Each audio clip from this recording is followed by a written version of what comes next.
क्या आप भी ऐसा सोचते हैं कि कोई अगर वेंटिलेटर पे चला गया तो वो वापस नहीं आ सकता? अगर हाँ, तो ये वीडियो आपके लिए। पहले समझते हैं वेंटिलेटर है क्या। वेंटिलेटर एक मशीन है जो सांस देने की का काम करता है। क्या वेंटिलेटर से पेशेंट बच सकता है? तो समझते हैं।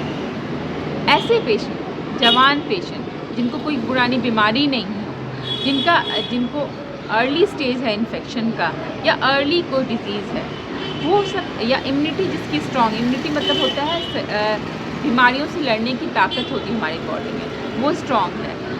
ऐसे पेशेंट्स जनरली ठीक होके चल के घर जाते हैं। आपने भी कोविड के समय भी देखा होगा, कई पेशेंट को वेंटिलेटर से निकल के भी घर जाते हुए देखा होगा और कई को एक्सपायर होते हुए देखा होगा। जो एक्सपायर, और कौन से ऐसे पेशेंट हैं जो कि जिनकी वेंटिलेटर से निकलने की चांसेस कंपेयर टू वो लोग जो कि हेल्दी हैं, पुरानी कोई बीमारी नहीं है, उसके कंपेरिजन में कम होता है या बिल्कुल नहीं होता है। पहले तो समझे कौन से ऐसे लोग हैं जिनका कम होता है वेंटिलेटर से निकल के आना, जो इम्यूनो कॉम्प्रोमाइज़, मतलब जिनकी शरीर में लड़ने की क्षमता कम होती है, जैसे जो स्टेरॉयड वगैरह पे होते हैं, कुछ रेमेटॉयड अर्थराइटिस वगैरह या कुछ ऐसी बीमारी होती है जिसमें लॉन्ग टर्म स्टेरॉयड लेना पड़ता है, वो लोग जो काफ़ी बूढ़े हैं, जिनको मल्टीपल बीमारियां ऑलरेडी कई सालों से चल रही है, ऑलरेडी उसकी वजह से एंड ऑर्गन, दूसरे ऑर्गन पे भी इफेक्ट होता है, जैसे डायबिटिक, हाइपरटेंसिव, किडनी की problem, liver failure, heart failure, kidney failure, already ये सब जो डायलिसिस पे हैं, ये सारे इस टाइप के जो पेशेंट्स होते हैं, अगर ये जब बीमार पड़ते हैं, ये जब वेंटिलेटर पे जाते हैं, इनका निकल के आ पाना थोड़ा सा मुश्किल होता है, नामुमकिन नहीं है। सांस है तो आस है। और ऐसे ही पेशेंट को तो वेंटिलेटर, आईसीयू में तो पेशेंट वैसे ही होते हैं जो सिक होते हैं, और ऐसा नहीं है तब तो आईसीयू के पेशेंट्स को बच के घर नहीं जाते हैं, बहुत सारे पेशेंट बच के जाते हैं। हमने देखा है बहुत सारे पेशेंट को बच के जाते हैं। तो ऐसे जो पेशेंट होते हैं, ये पेशेंट को थोड़ा सा मुश्किल होता है ऐसे पेशेंट को बचा पाना, बट ऐसा नहीं है कि ये नहीं बचते हैं। फिर वो पेशेंट जो बहुत कम चांस है बचने का, ऑलरेडी जो जिनकी बीपी, बहुत सारी बीपी की दवाइयाँ पे भी बीपी उठ नहीं पा रहा है, नहीं मेंटेन हो पा रहा है, ऑलरेडी मल्टी ऑर्गन इन्वॉल्व हो चुका हुआ है, बेहोशी की हालत में, पेशाब नहीं आ रहा है, खून पतला हो गया है, मतलब सारे ऑर्गन फेल्योर में जा रहे हैं, ऐसे पेशेंट को बच पाना मुश्किल होता है। वो जो एडवांस कैंसर है, इसके साथ में मेटास्टेसिस हर जगह पे फैल गया हुआ है, कुछ एडवांस लंग्स की डिजीज़ है, तो ऐसे पेशेंट्स, ये सब पेशेंट्स का बचना थोड़ा सा मुश्किल होता है। नामुमकिन कुछ भी नहीं है, और मिरेकल भी होता है, ऐसा नहीं है कि लोग बच के नहीं जाते हैं, इनमें से भी बच के जाते हैं।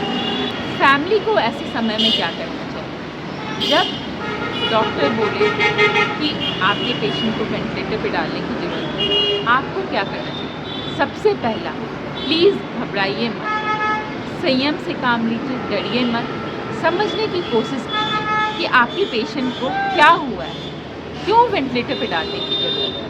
अगर डाल भी रहे हैं तो क्या इससे पेशेंट को क्या फ़ायदा होगा, और पेशेंट को कब तक रखना पड़ेगा, पेशेंट बचेगा भी या नहीं बचेगा, कितने दिन लग जाएंगे, ये सब चीज़ों को समझिए और सब समझ करके तब डिसीज़न लीजिए।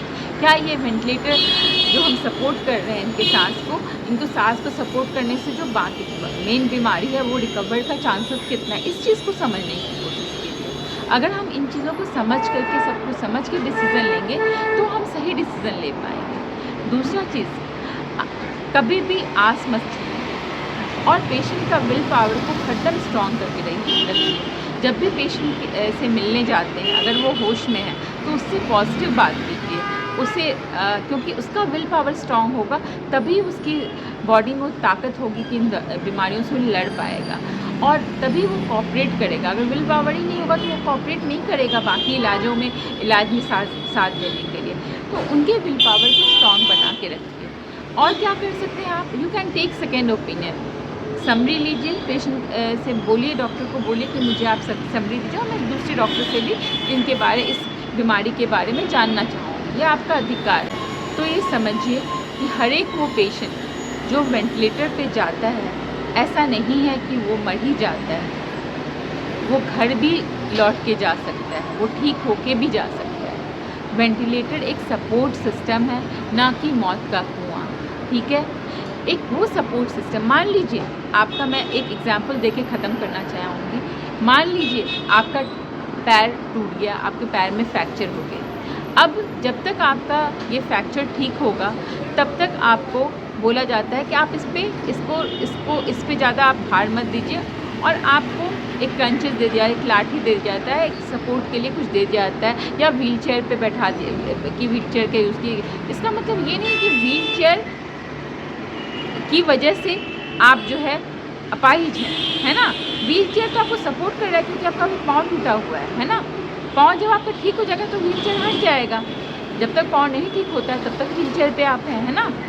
तो लेकिन हाँ, अगर कोई और कॉम्प्लिकेशन हो जाए, कुछ और भी हो जाए, मान लीजिए कि जहाँ पे आपको फ्रैक्चर हुआ था वहाँ पे एक बहुत बड़ा घाव हो गया, आप डायबिटिक थे, पस पे पस हुए जा रहा है, उसको इतना बुरा गंदा इन्फेक्शन हो गया कि उसको काटना पड़ जाए पाँव, हाँ, तो ऐसे कंडीशन में पाँव काटना पड़ सकता है। तो ऐसे रेयरली ऐसा होगा, है ना। कुछ ही ऐसा नहीं है कि सबको होगा।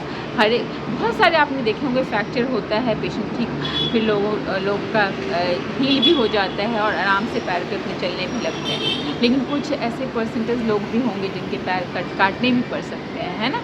तो हर एक इंसान जिनका फ्रैक्चर हुआ है वो ऐसा नहीं है कि उनके पैर काटने पड़ते। इस तरह से हर एक इंसान जो वेंटिलेटर पे गया है, ऐसा नहीं है कि वो ठीक होकर घर नहीं जाएगा। हाँ, वो पेशेंट सिक ज़रूर है, बट ऐसा नहीं है कि वो घर नहीं जा सकता है। तो जब तक है सांस तब तक है आस। अपना विल पावर स्ट्रॉन्ग रखिए, अपने पेशेंट का विल पावर स्ट्रॉन्ग रखिए। Thank you.